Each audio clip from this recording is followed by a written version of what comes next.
এই ঝাড়গ্রামের লোকসভা সংখ্যা 33তম সংখ্যার থেকে আগামী দিন 3রা মে নামাঙ্কন নমিনেশন করতে চলেছি এবং এই নমিনেশন আদিবাসী কর্মী সমাজের মনোনীত এবং আদিবাসী মূলবাসীর সমর্থিত প্রার্থী হিসাবে আমি নামাঙ্কন করতে চলেছি।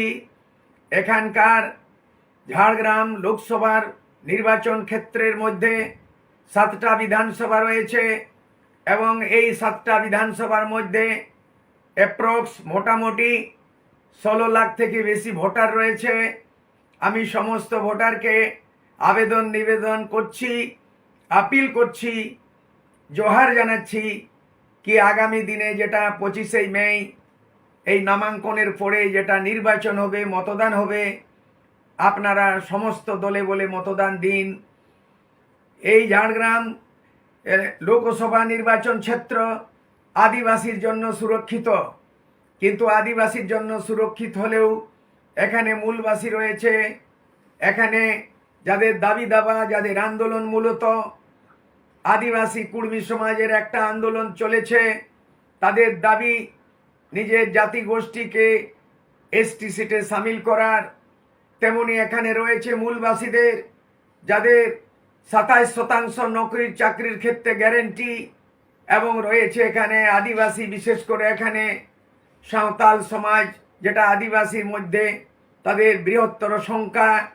তাদের দাবি রয়েছে একটা ধর্ম নিয়ে, সারি ধর্ম নিয়ে, এবং এখানে সমস্ত এখানের জঙ্গলমহলের এখানের আন্দোলিত মানুষ তাদের এক সূত্রী এখানে রয়েছে জঙ্গলমহলকে অটোনোমাস কাউন্সিল বানাবার জন্য। জঙ্গলমহলকে গোর্খাল্যান্ডের মতো যদি দার্জিলিংয়ে যদি গোর্খাল্যান্ড হতে পারে, তাহলে এখানের আদিবাসী মূলবাসীর জন্য জঙ্গলমহল অটোনোমাস কেন হবে না? অনেকগুলো দাবি রয়েছে, আপনারা সবাইকে শুনুন, কিন্তু আপনারা নির্বাচিত করুন একটা যোগ্য প্রার্থীকে, যে এখান থেকে নির্বাচিত হবার পরে লোকসভাতে রয়েছে 534 রয়েছে, তার মধ্যে আদিবাসী রিজার্ভ সিট 47।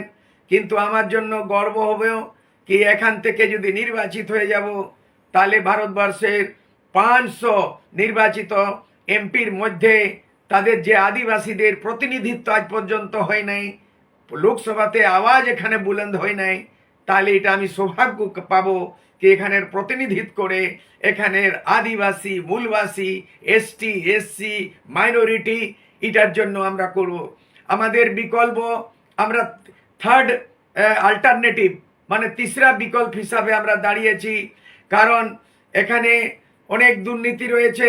কেন্দ্রতে রয়েছে নরেন্দ্র মোদী বিজেপি সরকার, রাজ্যতে রয়েছে টিএমসি সরকার, কিন্তু এখানের জনগণের যে আশা আকাঙ্ক্ষা পুরা হলো না। সেই জন্য আমরা 3রা বিকল্প হিসাবে আমরা দাঁড়িয়েছি। আদিবাসী মূলবাসী কুর্মী সমাজের হড়মিতান সবাই মিলে আমরা যোগ্য প্রার্থী হিসাবে আমি দাঁড়িয়েছি। সেই জন্য আমার আগ্রহ, আমার নিবেদন কি আপনারা এই 3 তারিখ আগামী 3 মে দলে বলে আপনারা আসুন, আর আপনার জাতি নির্বিশেষে, ধর্ম নির্বিশেষে আদিবাসী মূলবাসী যারা মৈত্রভাব করে ঐক্যবদ্ধ করে আপনারা আসুন, আর এই সুযোগটা হারাবেন না। দলে বলে আপনাদের উপস্থিতি রাখুন, আর আগামী দিনে যে নির্বাচন হবে তাতে যুক্ত প্রার্থী হিসাবে জয়যুক্ত করুন। এই আপিল করে সমস্তকে আমি নমস্কার জানাচ্ছি। জয় গ্রাম, জোহার, নমস্কার।